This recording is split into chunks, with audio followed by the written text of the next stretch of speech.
Baik, selamat siang teman-teman dan ibu guru.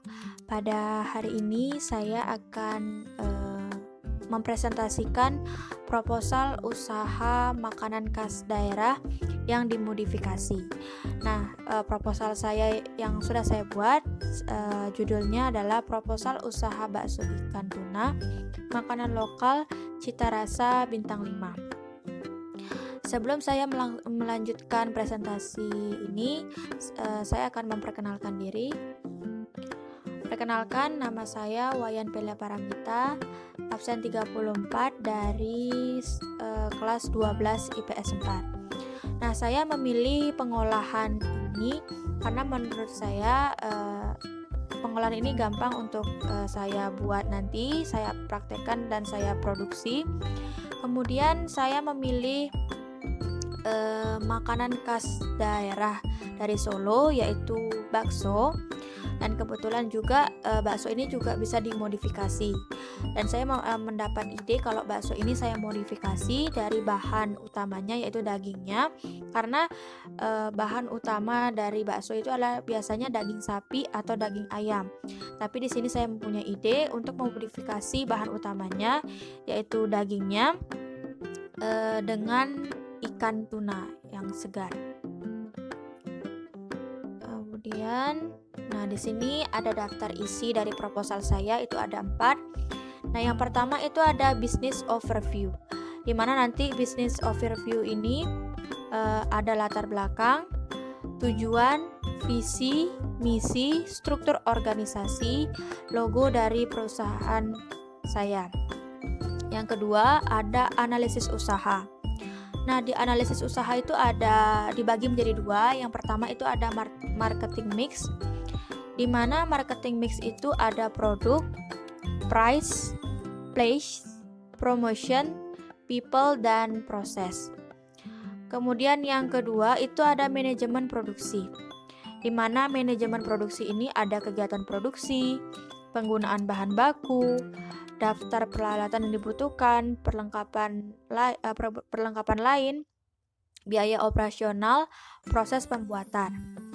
Daftar isi yang ketiga itu ada analisis pasar. Di dalam analisis pasar ini ada yang namanya analisis SWOT. Kemudian yang terakhir itu ada perhitungan keuangan.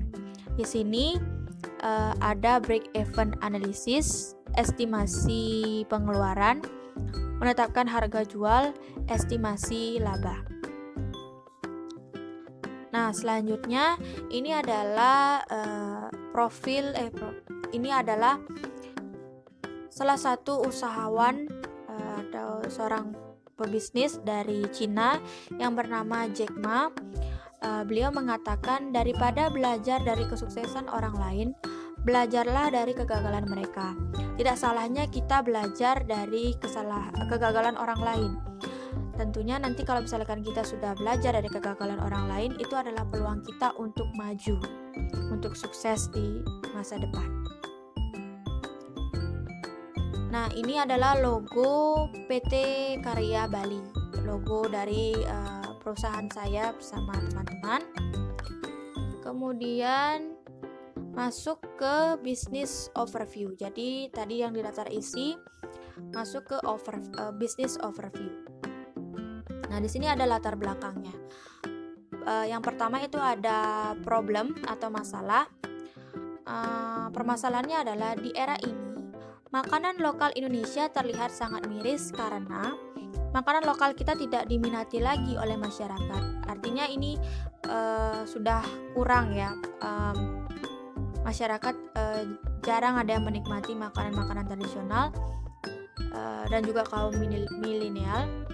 Mereka memilih makanan modern serta makanan dari negara-negara lain. Ini maksudnya banyak sekali masyarakat yang sekarang sudah kurang untuk mengkonsumsi makanan khas daerah dan lebih memilih makanan cepat saji seperti junk food dan lain-lain, itu yang berasal dari luar negeri. Kemudian solusinya adalah meningkatkan daya tarik konsumsi masyarakat dan kaum milenial dengan cara memodifikasi makanan lokal agar sesuai dengan jiwa milenial.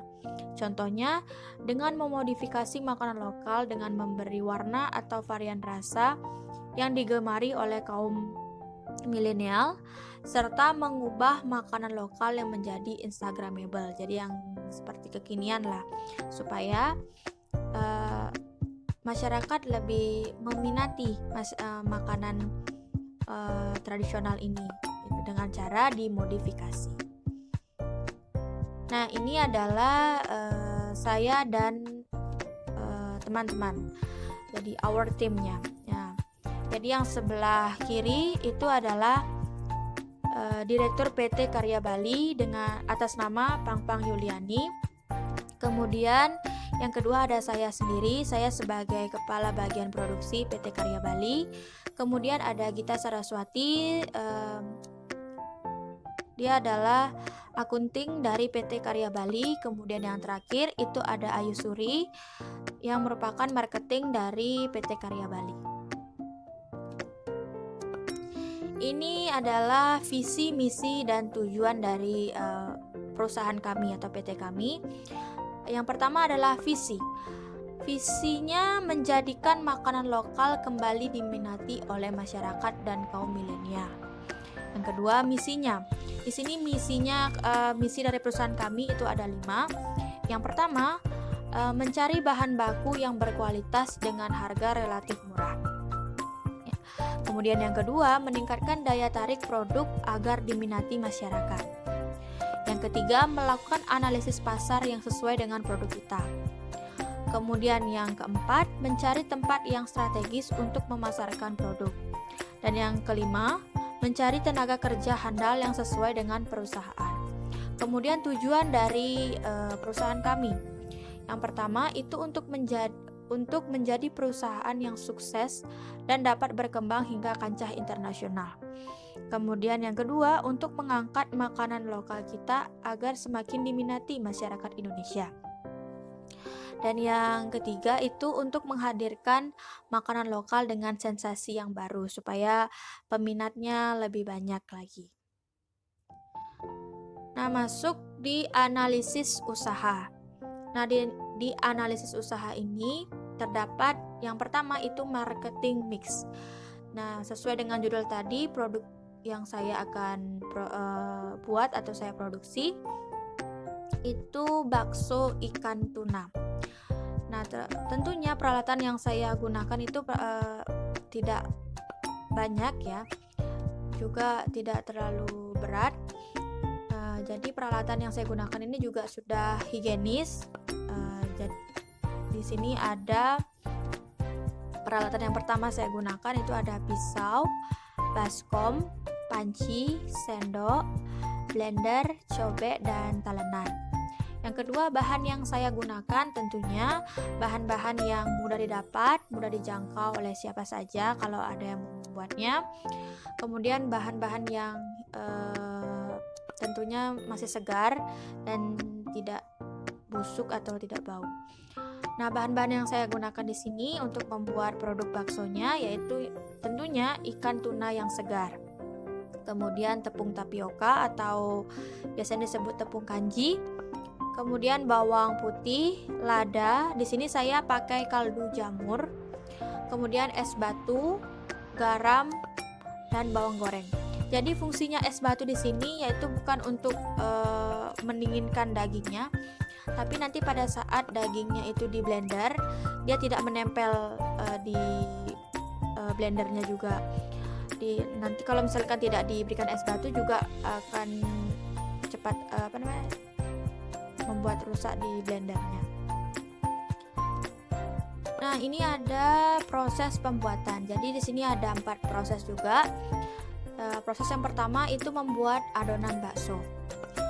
Nah, ikan yang tadi pertama kali dicuci bersih sampai bersih. Kemudian potong dadu ikannya, dipotong kecil-kecil. Kemudian beri es batu, lalu masukkan ke blender, dihaluskan. Setelah halus, beri tepung tapioka tadi, kemudian aduk hingga rata. Dan agar baksonya lebih ada rasanya, haluskan bawang putih, garam, lada, kemudian masukkan dalam adonan baksonya, dicampur jadi satu supaya nanti baksonya juga mempunyai rasa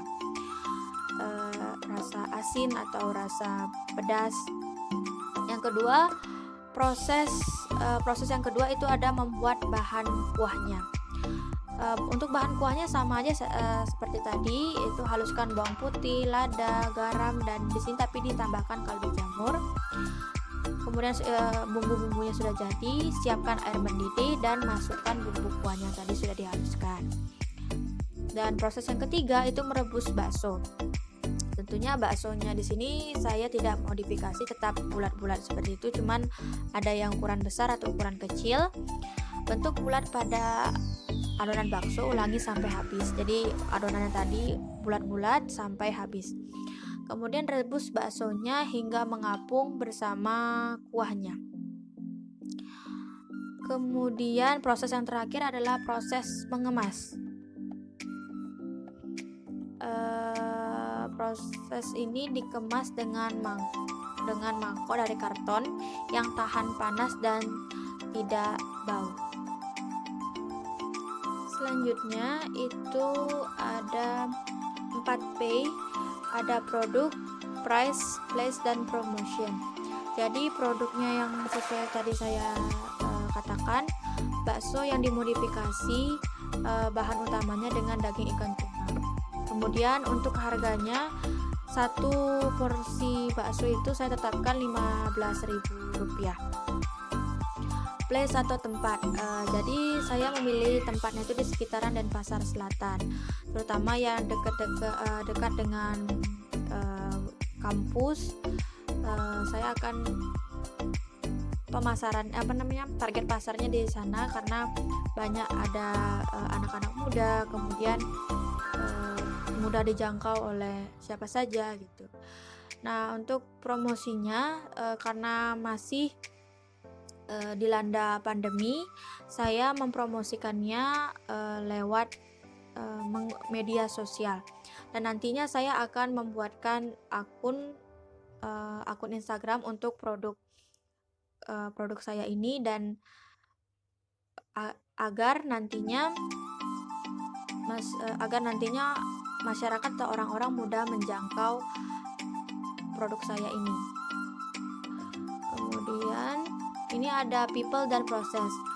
Nah, sebelumnya people dan proses ini saya jadikan satu slide. Yang pertama itu people. Di sini karyawan atau pegawai yang saya pilih yaitu memiliki skill atau kemampuan dalam memasak tentunya. Selain itu juga karyawan yang jujur serta bertanggung jawab, sehingga nantinya usaha yang saya bangun ini berjalan dengan lancar sesuai dengan apa yang saya harapkan dan teman-teman saya. Dan yang kedua, ada proses yang pertama itu dalam menghasilkan produk bisa mencapai 1-10 porsi per hari.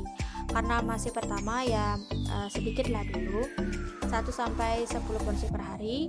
Kemudian proses yang kedua yaitu nantinya saya sama tim dan juga karyawan memberikan pelayanan yang terbaik seperti menunjukkan sikap ramah tamah terhadap konsumen. Tentunya kita setiap ada konsumen yang tertarik terhadap produk kita,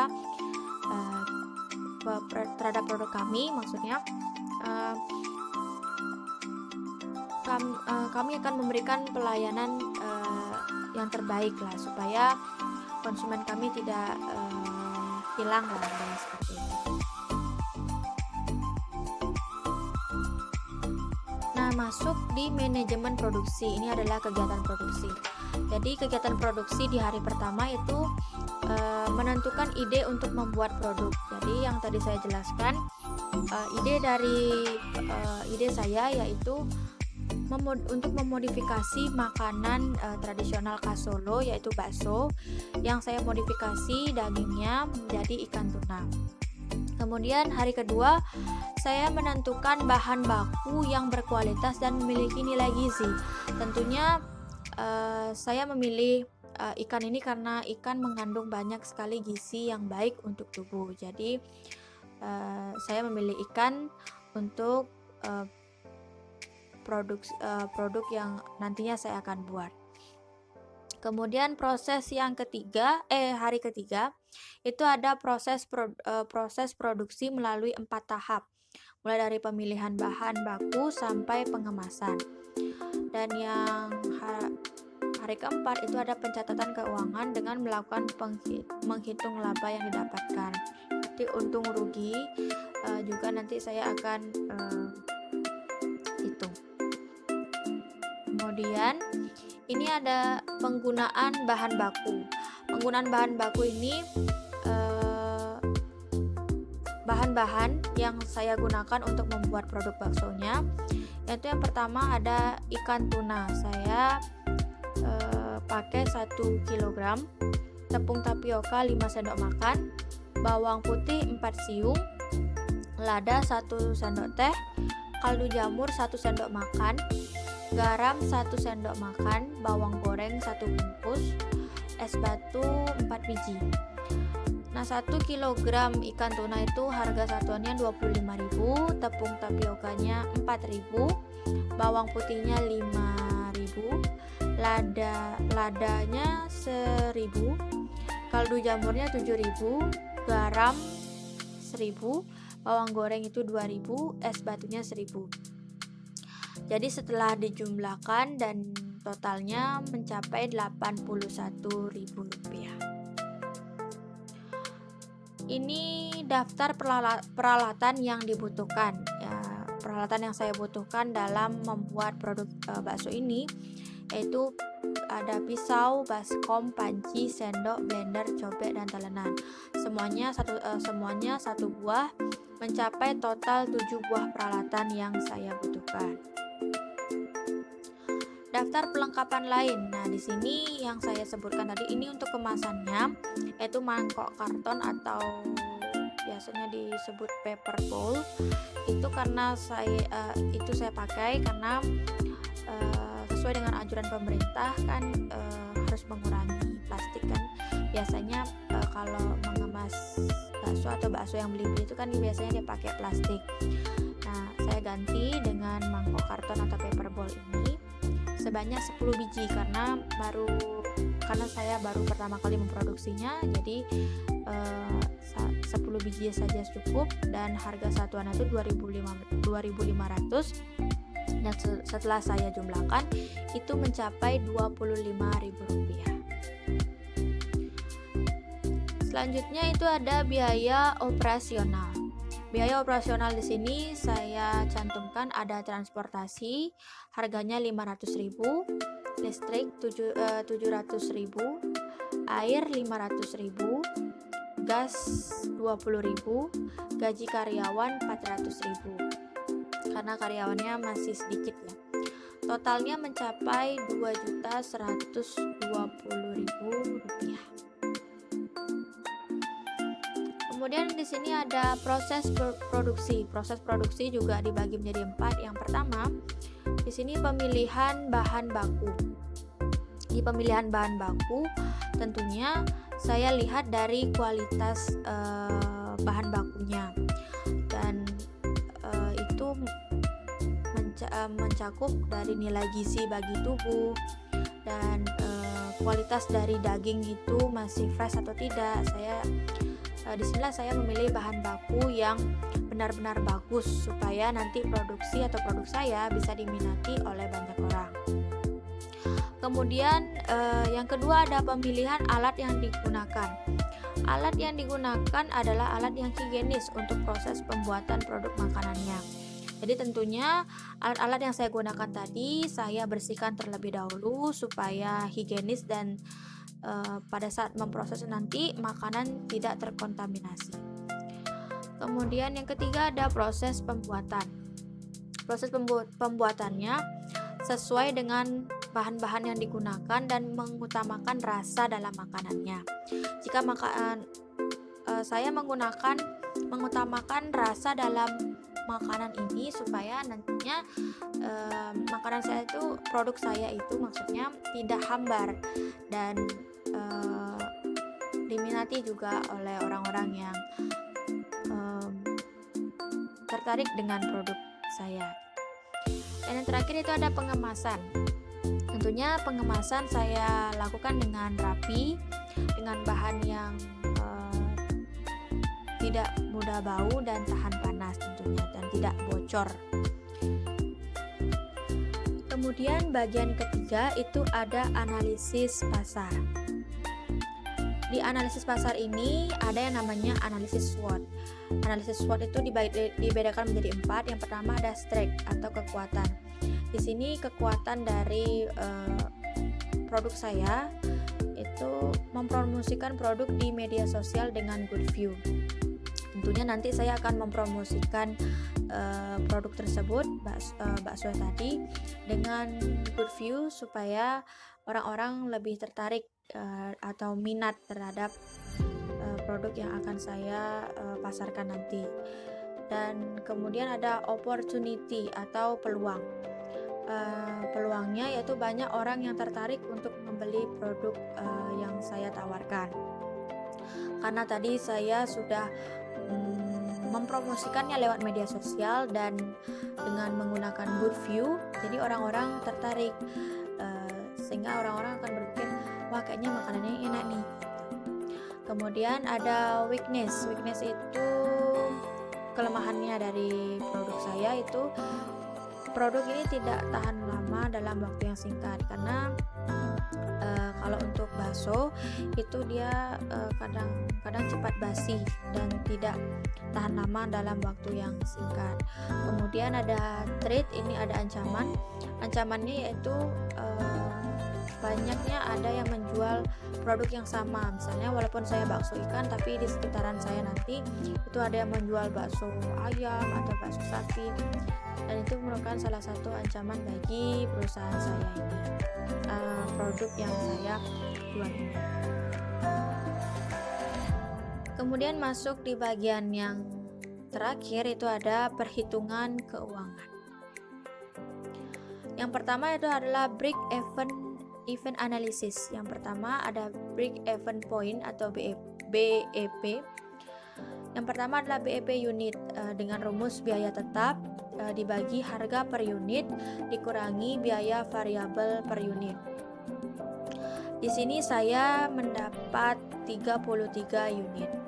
Yang kedua itu ada BEP harga.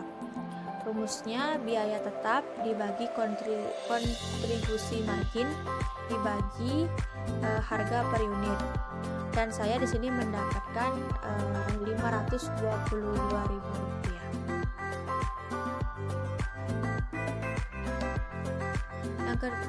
Kemudian ada estimasi pengeluaran. Jadi estimasi pengeluaran itu memiliki rumus bahan baku ditambah perlengkapan lain ditambah biaya operasional. Dan di sini saya mendapatkan estimasi pengeluaran dengan total Rp2.316.000. Kemudian menentukan harga jual. Di sini harga jual satuan produksi, rumusnya total pengeluaran dibagi hasil produksi. Dan saya mendapati Rp36.000. Kemudian ada estimasi laba. Estimasi laba ini ada hasil produksi dikali harga jual dikurangi modal awal. Hasil produksinya ada 70, harga jualnya ada Rp15.000. Kemudian modal awalnya saya perkirakan sekitar 500.000. Dengan kemudian 70 dikali 15.000 saya mendapati 1.050.000 dikurangi 500.000, hasilnya 550.000. Nah, di sini ada kata inspirasi dari saya. Cintailah produk dari dalam negeri, terutama makanan khas daerah. Itu sudah mencerminkan kita mencintai produk lokal khas Indonesia. Jadi jangan lupa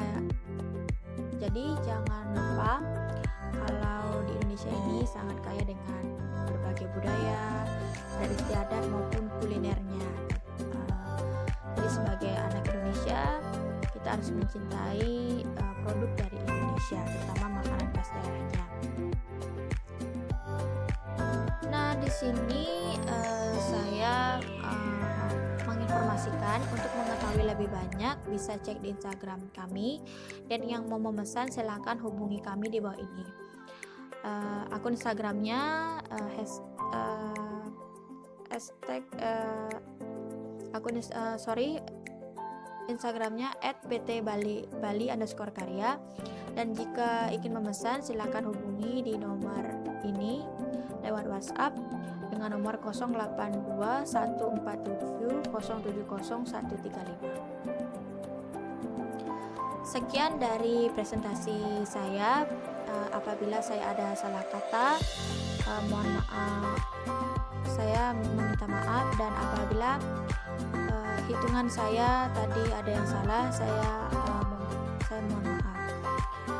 Terima kasih untuk Ibu Dewi yang sudah memberikan tugas ini, dan lewat tugas inilah saya menjadi tahu bagaimana cara menyusun proposal yang benar, kemudian untuk apa saja sih yang dibutuhkan untuk membuat proposal dan memproduksi atau memodifikasi makanan khas daerah. Sekian dari saya, selamat siang dan terima kasih.